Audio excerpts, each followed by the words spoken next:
Panginoon, amang makapangyarihan. Maraming salamat po sa pagbigay niyo sa akin ng bagong tirahan. Yes, God. At ito, sa'yo po namin sinasamo aming, alam namin na medyo mabigat ang bayaran dito, pero Yes. alam namin ikaw ang Jehovah Jireh, Yes, the great Provider. provider. At sana po ang lahat ng papunta dito, gabayan mo po. Yes, Lord. Para safe silang makarating dito sa iyong tahanan Yes, God. para purihin ka. At bilang pag-umpisa ng aming worship, una po namin gagawin ang Sunday School para mahasa aming pag-iisip na upang makilala ka ng lubusan. Ito Yes. po ang aking hiling at dalangin sa pangalan po ng aming Panginoon sa Kristo. Amen. Thank you. Pwede na kayo maupo. Proceed ka agad tayo. Meron akong pina-xerox kung wala na kayong kopya. Meron dyan kay Sister Amor. Kaya ng short term na to, no? Kasi ang talagang nakabuli natin ay yung Meron kayo. Okay. So winning, last time, 2 weeks na natin inaaral to. November 14 at saka ano ba yun? Basta inaral natin yan ng previous mula nung November 17, tapos 24, at saka ngayon, no? So, soul winning lesson tayo mga kapatid. Kopya nyo yan. Pwede nyo iuwi. I-review lang natin yung biblical foundation kasi may bago tayong kasama ngayon, si Maria, no? Ibig sabihin, para malaman natin ba't mahalaga tayo mag-soul winning o mag-akay ng kaluluwa, ang una nating aralin yung foundation of soul winning. Meron akong ABC dyan.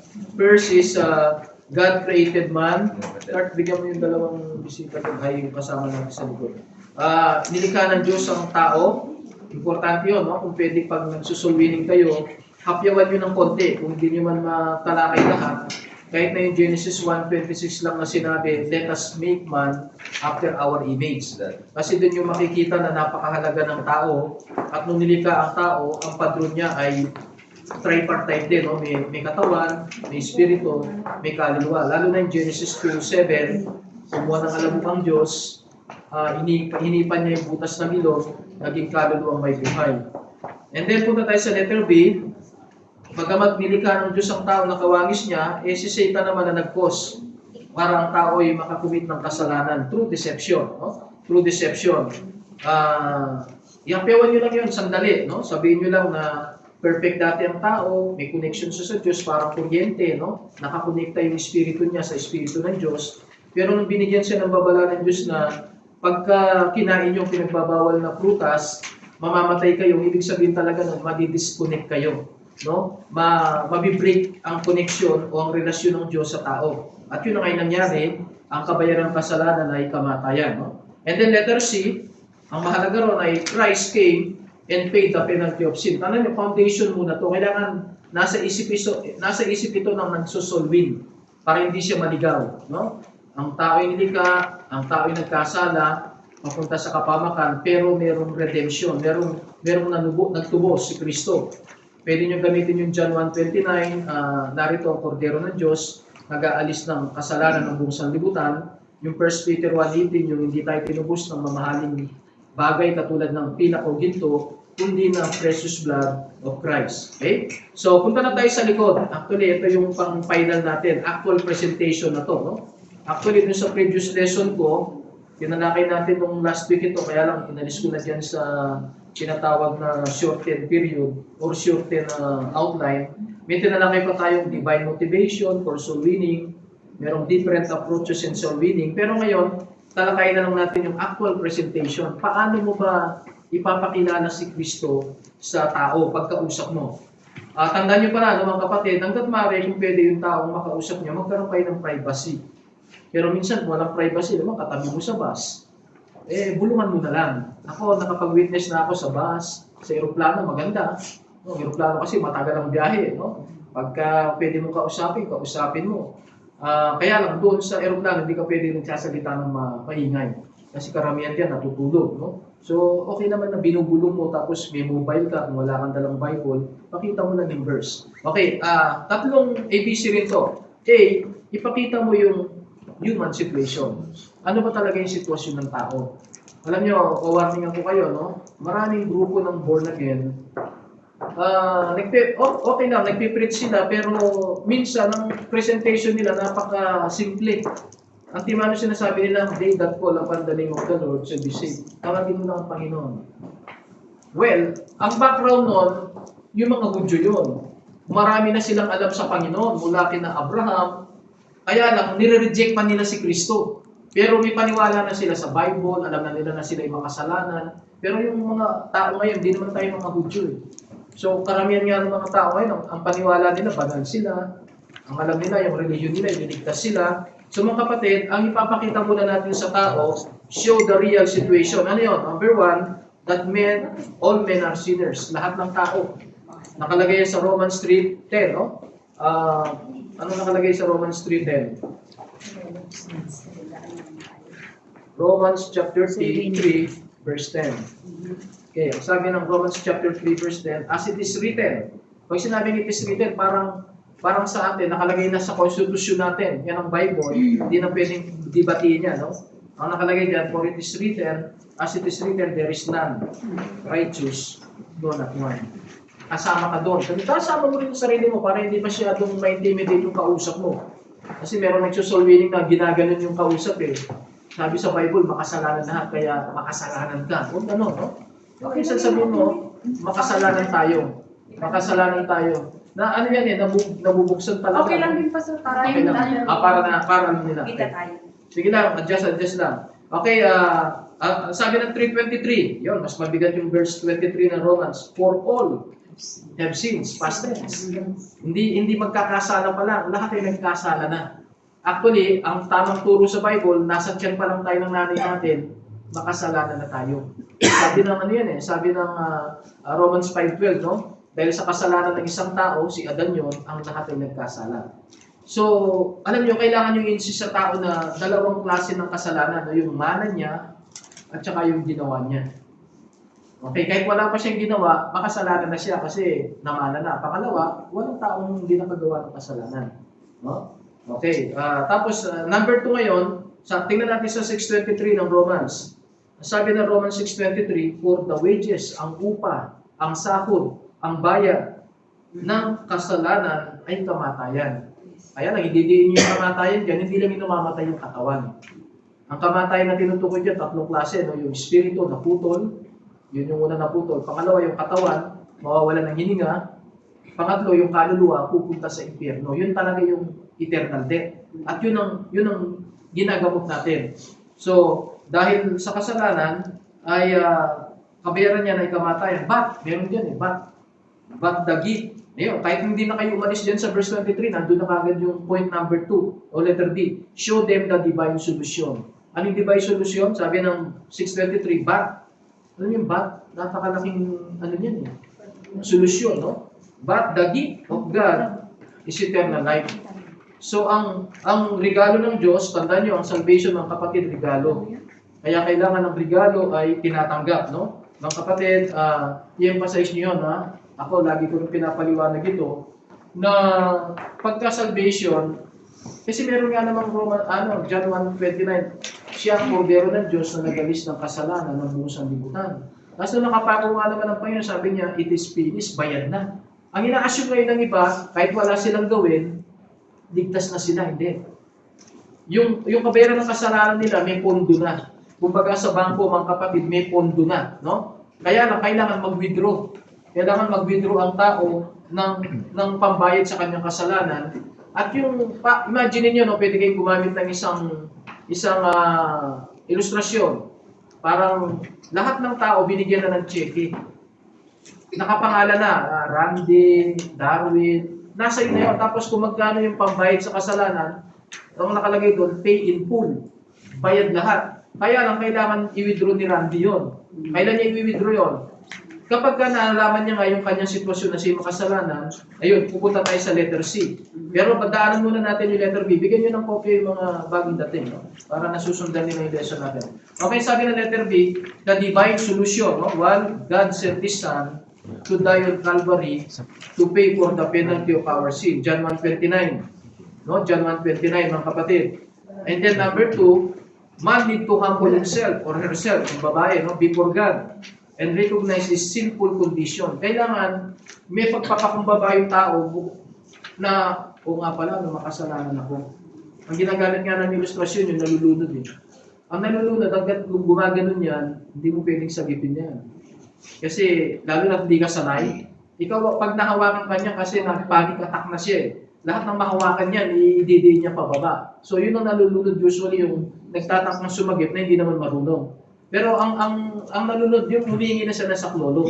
So, kailangan dumating sa punto ng taong makasalanan na, oo nga, no, papunta pala ako sa impyerno. Lord, help me. Pero inamin niya muna makasalanan siya at pinagsisihan yung kasalanan niya bago niya kakapitan si Kristo. Yun yung sinasabi rito na, number 2, man need to humble himself before God. Yan ang magpakumbaba ang tao, no? And recognize his sinful condition. Binasa na natin, Romans 3:23, no one is righteous, no not one. Sa verse 23, for all, ang nakalagay doon, yung come short. Ano yung come short? Lagi ko dinidin yung Romans 3:23 na come short. Yung, yan ang langit. Kunwari, yan ang hangganan ng langit, no? Hindi ko siya kaya kabutin. Kahit tumuntong na ako sa lahat ng relihiyon, kahit gawin ko na lahat ng mabuti, kahit ako na yung pinakamayaman sa buong mundo, hindi ko pa rin maaabot ang langit. Come short. Kapos. Kaya kami, John 14:6, Jesus said, I am the way. So, dumang ka kay Kristo. Yun yung ano niya, no? So, yan yung principle ng kaligtasan. Number 3, man to repent of his sin. No? Yung maraming verses dyan, yung sinasabi na kung hindi ka magsisisi, mamamatay ka sa ganun ding paraan. Ano yun? Pupunta ka rin sa impyerno. No? Kailangan magsisi unless a man repented. At ang ibig sabihin ng repentance, again, galing tayo sa religion o tradisyon na pag pinagsisiyang ako nung bata ako, sabi ko sa inyo, no, ewan ko, baka naranasan nyo rin yan, pero nung panahon namin, elementary pa lang kami, pupunta yung pare sa sa principal's office. Parang may araw na, wala pa yung mga misa-misa ngayon nagmimisa na noon. Parang pupunta lang yung may schedule yung pare, sabi niya, gusto ko yung mga estudyante, magkumpisal. Tapos, kakausapin ako ng pare, ano ba yung kasal? Isa-isa kayo na, no? Nag-iisip ako kung ano eh.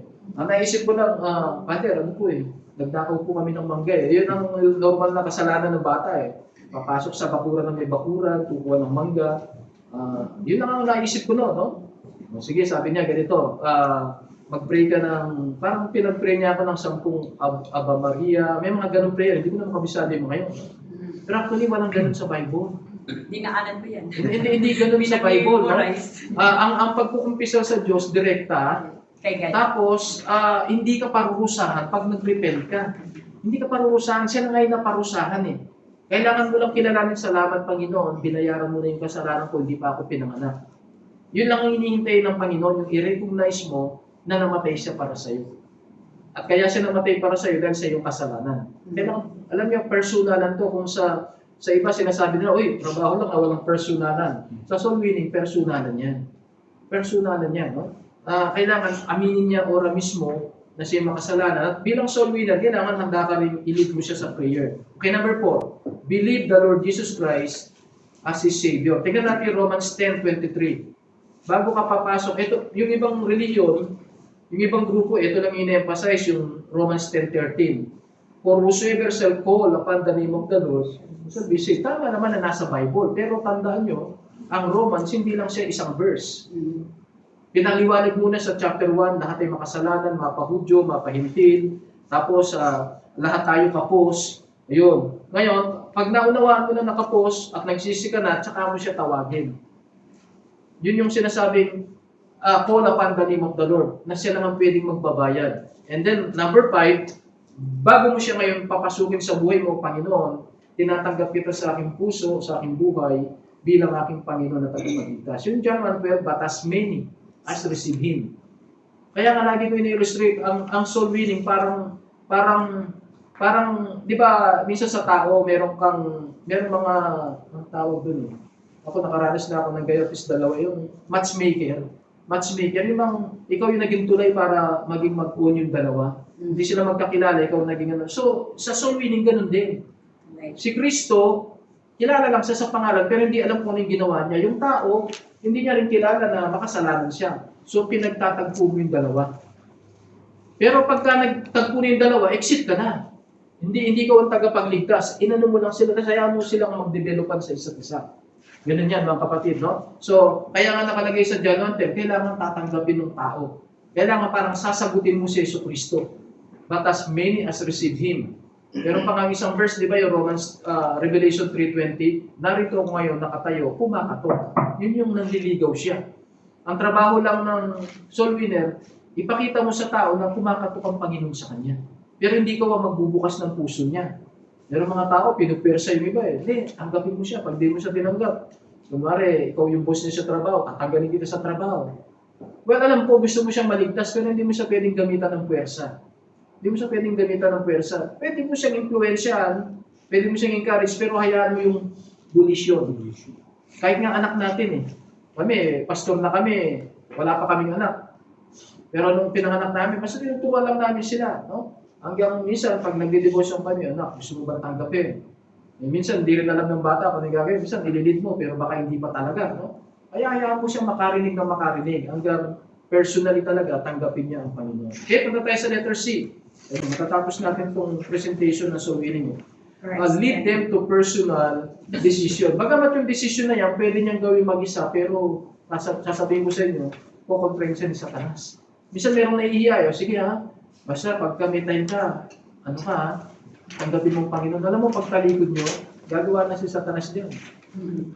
Lalo at wala pa siyang ganong alam. No? Kaya hanggat nandiyan ka, sana makapag-decide na siya. At kung gusto niya mag-decide, siyempre hindi niya alam ang dalangin, i-guide mo siya sa prayer. At ang prayer, mga kapatid, ano mo lang na talagang siya yung nananalangin, ginaguide mo lang siya. So, accept the Lord Jesus Christ as Lord of His life. No, sabi ng Revelation 3:20, nakatayo ko, kumakatok, ang sino mang dumirinig ng aking tinig, yun yung papel mo. Pinaririnig mo yung tinig ng Panginoon dahil binabasa mo ang Bible. Pero may pangalawang requirement at magbukas ng pinto. Yung tao dapat magsasabi, tinatanggap kita, Panginoon. Ikaw na po ang maging Panginoon. Tandaan niyo, ang pagtanggap sa Panginoon bilang Savior. Yung iba naman, kaya nagdududa sila sa salvation, tinanggap lang nila tagapagligtas para huwag lang silang mapunta sa impyerno. Pero hindi nila ginawang Panginoon. Hindi pwede yun. Babalik ka ulit sa kasalanan pagka gano'n. Kailangan si Kristo rin ang Panginoon. Okay, letter C, lead them to personal decision. Ayun, yung pagsisisi ng kasalanan, paano mo ililid? Ako, sabi ko, meron akong ipipray, pero isipin mo na ikaw talaga yung nagpipray. Huwag yung sumusunod ka lang sa akin na parang ritual lang. Hindi. Isipin mo talagang ikaw to, binubuhos out ko lang. Panginoon, ako po ay nagpapakumbaba sa iyong harapan. Kahit na iba-ibang walang specific na kung paano ka i-guide ng Panginoon. Naamin ko po na ako'y makasalanan. At ngayon po, handa ko pong pagsisiya ng aking kasalanan. No? Yung pagsisisi, alam niyo, pagsisisi is about face. Tatalikuran talaga yung kasalanan. No? Iiwanan talaga. At ngayon, binubuksan ko po ang aking puso, pumasok ka sa aking buhay bilang aking Panginoon at tagapagligtas. So kapag ka nagawa niya na yun nga, ililid ko na siya sa prayer. Halimbawa, nag-pray na siya. Huwag mong bitawan. Parang bata yan na pinanganak. Kailangan namang, nilabas na kita, sabi ng nanay. No? 9 months kitang pinagirapan, bahala ka na sa buhay mo. Magpakita ka pa rin ng isang verse man lang. Para assurance, alam mo kung anong nangyari sa iyo. Maring naramdaman ka, wala. Alam mo nangyari, lahat ng kasalanan mo napatawad. Alam mo si Kristo ngayon, nasa buhay mo na. Anak ka na ng Diyos ngayon. At ang Diyos, ang tahanan niya sa langit. So pag tayo namatay, pupunta ka sa langit. Pero dahil hindi pa tayo mamamatay, habang nasa mundo ka, anak ka pa rin ng Diyos. Nasa iyo na Espiritu niya. Kaya lang, bilang baby na bagong panganak, kailangan mo ng gatas. Yun, makita mo yung 1 Peter 2:2. Tulad ng sanggol na bagong panganak, kailangan mo ng gatas. Yung gatas natin ang salita ng Diyos. Parang gano'n, ililid mo siya. Tapos sabihin mo siya na, maghihiwalay na kayo. Pwede ba akong bumalik? Kunwari, sa bahay mo siya nakausap. O kung nakasabay mo lang sa bus, pwede ko bang makuha yung number mo? Isa kasi hindi mo na siya matagpuan eh. Kunin mo man lang yung number niya. Baka dun sa lugar niya, mayroong pastor o may simbahan, i-repair natin siya. Ganun yan eh.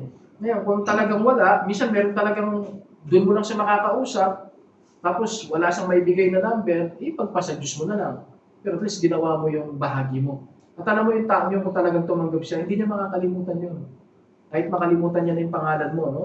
Kasi dun siya, yun ang birthday niya, spiritually. So may mga verses kayong pwedeng ipakita, katulad ng, siguro, tingnan natin yung yung talata sa 1 John chapter 5. 1 John, yun tayo magtatapos. Para baka may tanong kayo, pwede ko kayong bigyan ng konting panahon ngayon. No?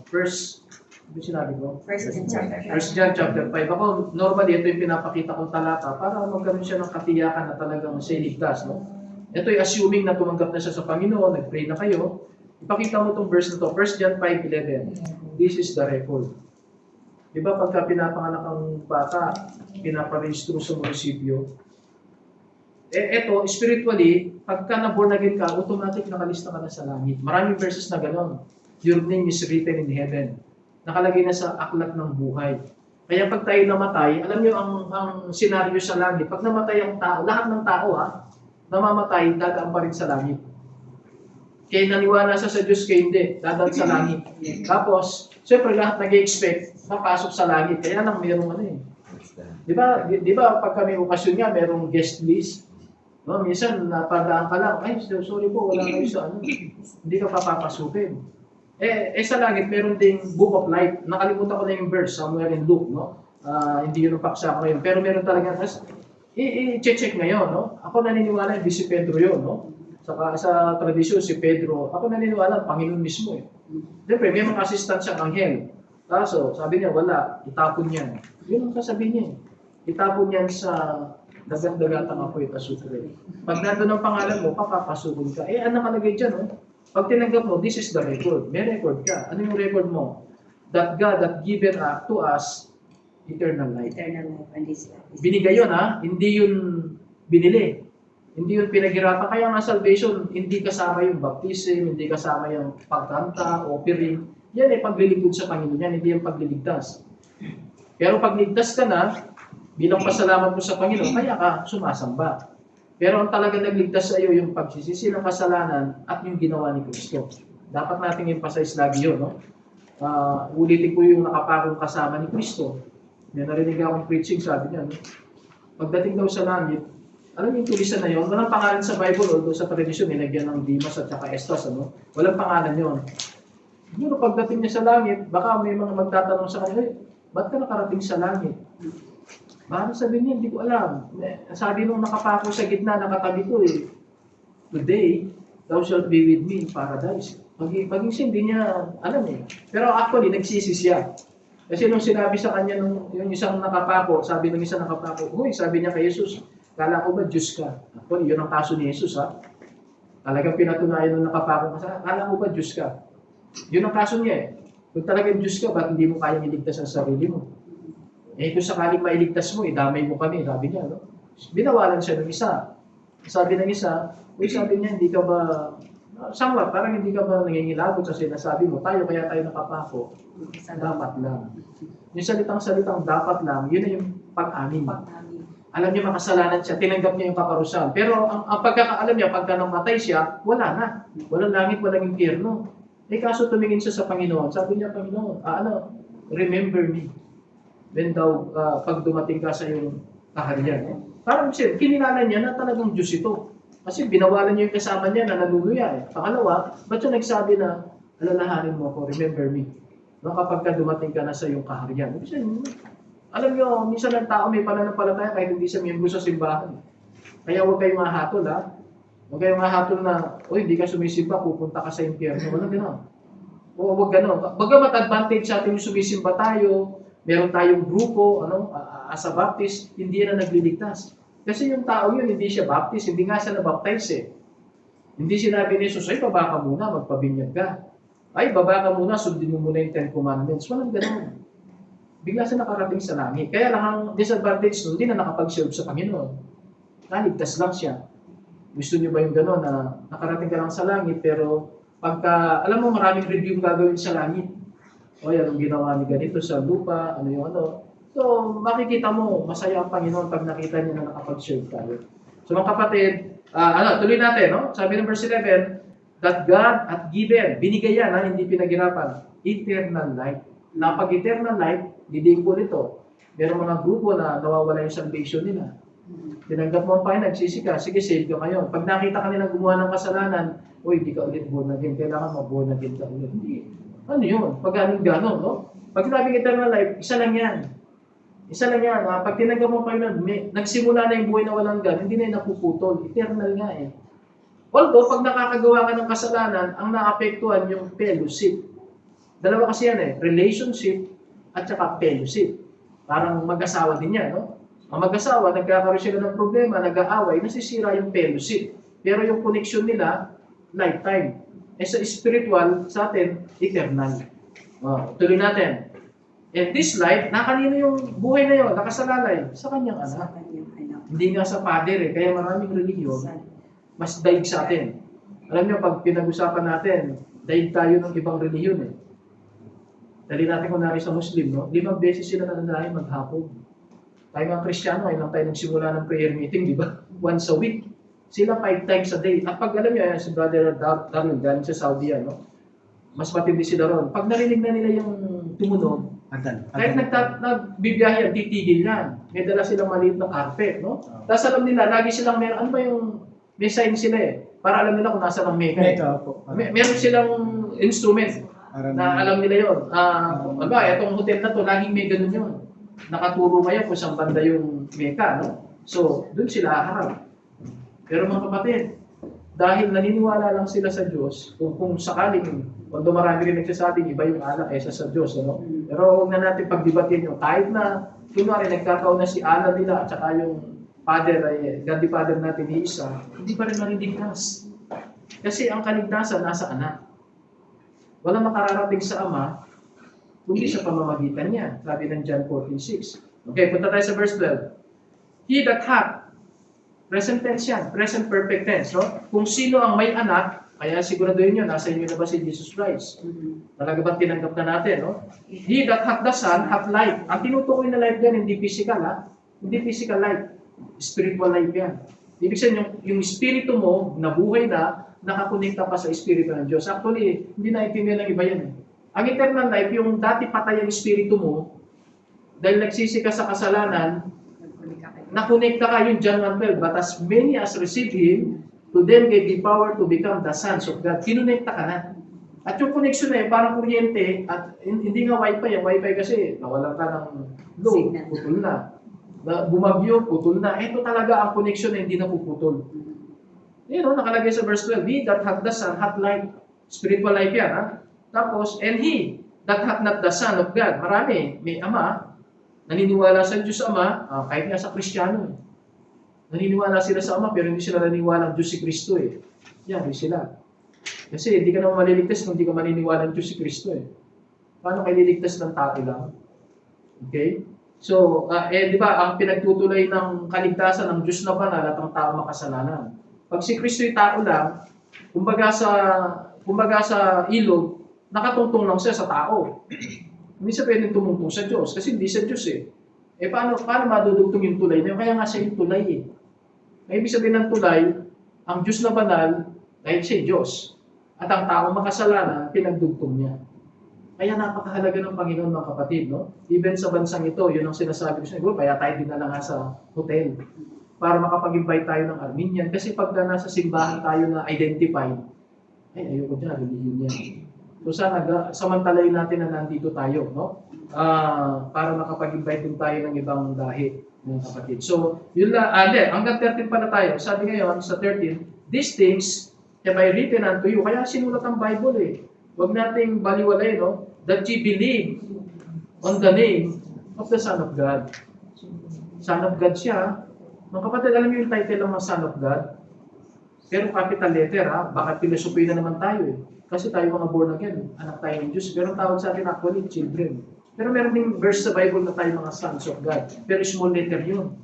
Nang ibig sabihin, inadapt lang tayo ng Diyos. Hindi tayo biological na anak ng Diyos. So, kung ang Diyos ay Diyos, yung anak niyang si Kristo ay Diyos. Yung ibig sabihin na the only begotten Son. No?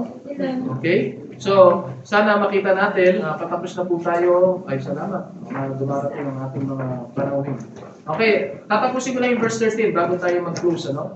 These things have I written unto you. No, kapatid, pinaghirapan ng Bible para isulat, no, that ye believe on the name of the Son of God. Para lahat tayo ay maniwala sa anak ng Diyos, that ye may know. Ang salitang gusto ko sa verse na to, alam mo. Hindi ka nahuhula. Ang totoong Kristiyano, pag tinanong siya, pag namatay ka, saan ka pupunta? Punta ka ba siguro sa langit? Hindi ka sasagot na siguro. Yung siguro, hindi pa sigurado yun. Parang maybe, ano yung maybe? Baka, sakali. Hindi gano'n. Ang nakalagay dito, that ye may know. Buhay ka pa, alam mo na pupunta ka sa langit. Yung iba, nayayabangan sa atin eh. Niyabang niya na yan. Pupunta raw sila sa langit. Ba't nakapunta na ba sila sa langit? Yun nga yung pananampalataya eh. Actually, kung naalala niyo yung Luke chapter 16, may napunta sa impyerno. Mayaman siya, namatay, napunta sa impyerno, nagmamakawa. Sabi niya, pwede ba padala mo si Lazaro dito sa mundo para isang patak ng tubig bigyan? Sabi ni Abraham, hindi siya pwede tumawid dyan.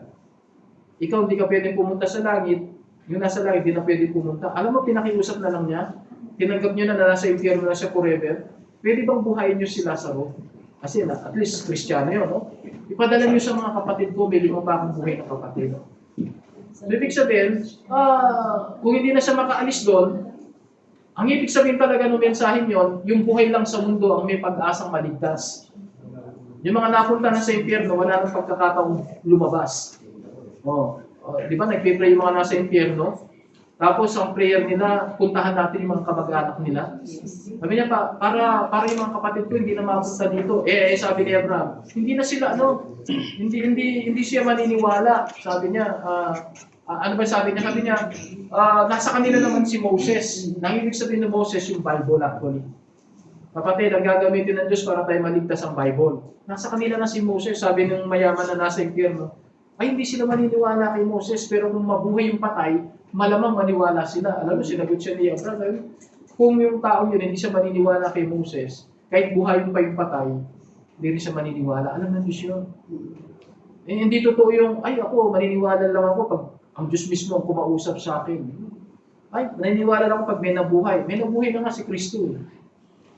Ano ba? Si Kristo nabuhay na nga. Alam niyo ba si Kristo pumunta rin sa impyerno? Yan, malalim na doktrina yan. Hindi siya pumunta, hindi dahil sa napunta siya ron. Dinaanan niya yung impyerno para sabihin niya, ito na yung hinuhula na may magliligtas talaga sa mga tao para huwag mapunta rito. Talagang pinamukha niya kay Satanas. Natalo ka na, no? Bago siya pumukir sa langit. Si Kristo nabuhay. Ilang araw siya nag-preach dito? 40 days. Kaya kami 40 days na tradition. Kasi mula nung nag-resurrect siya, hindi kagad siya dumiretso sa langit. Nagpakita muna siya sa iba-ibang grupo ng disciple. Para patunayan niyang buhay siya. Naniwala ba? Hindi. Di ba pinapatay niya si Pedro? Si James, ibang Kristiyano, yung Uzi. May nabuhay na nga.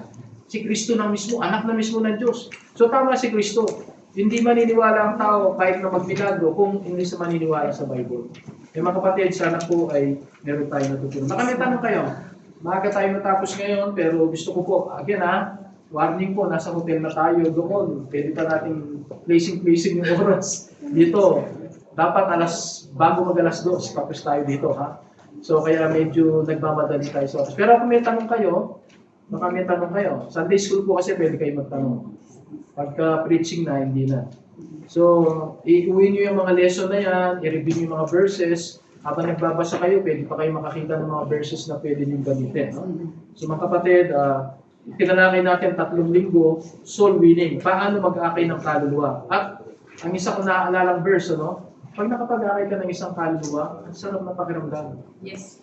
Kasi, hindi mo man siya matulungan sa pera, hindi mo matulungan, pero natulungan mo siya hindi mapunta sa impyerno. May nagbago. Tapos magbabago yun. Tapos yung taong yun, tatrabahuin siya ng Diyos. Hindi mo alam, baka yung inakay mo, magpastor, magmissionary. Lalo napakaganda mga kapatid. Okay, tayo tumayo. Kung wala po kayong tanong, ano lang tayo ng few minutes. Salamat. Nagdating yung mga bisita, yung mga kasama natin. First time po natin, maliban noong October 6, nag-anniversary po kami dyan sa Malaki. Kaya namin nakita itong maliit na to. No? At matagal muna natin pinag-pray and finally, dinalan tayo ng Panginoon. Tayo po manalangin. Panginoon, salamat po sa iyong dakilang biyaya na sa araw na ito ay dinala mo na po kami sa bagong lugar na pwede namin magamit every Sunday para mag-worship. At ito po ay nasa isang magandang lugar, malapit sa sentro. Nawa, Panginoon, lalo pong ma-encourage ang mga kapatiran, ang mga kaibigan, ang mga kababayan, and even ibang lahi ay maaari na po kaming mag-imbita para makarinig din po sila ng pangangaral dahil nakita namin faith cometh by hearing and hearing by the word of God.